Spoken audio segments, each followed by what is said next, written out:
او ثنا وایو پتا باندې ښه ونثني عليك الخير او ثنا وایو پتا باندې ښه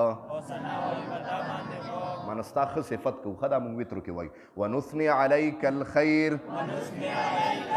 او ثنا وایو پتا باندې ښه واخر دعوانا الحمد لله رب العالمین الله مونږ چې کوم درس وکړو خدای په خپل دربار الهي کې قبول او منظور کې د دې درس په برکت باندې حاضر مجمع ته خدای په نظر د رحمت شفقت الفت او محبت باندې خدای وګوري الله ستا رضا له راغلي دي ستا دین نه راغلي دي خدای د دې زړونو کې څه قسم شرعي مقاصد دي حاجتونه دي الله د خپل در نه پوره کې الله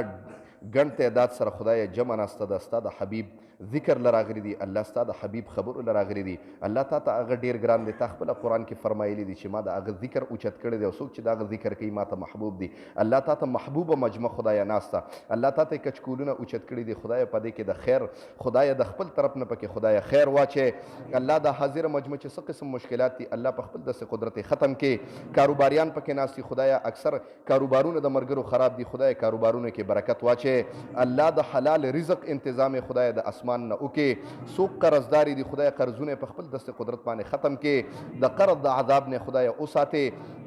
الله سپینګیری پکې ناسي خدای د دې په عمر کې برکت واچي ماشومان پکې ناسي خدای با عمل عالمان حافظان قاریان مفتیان ته خدای جوړ کې کم چې نوجوانان دي د داخلي خصوصا خدای ز اکثر دا دعا کوم الله د دغه نوجوانانو خدای د خپل دین او د خپل ځان سره خدای پرابطه کا الله د خپل دین او د خپل ځان سره خدای پرابطه کا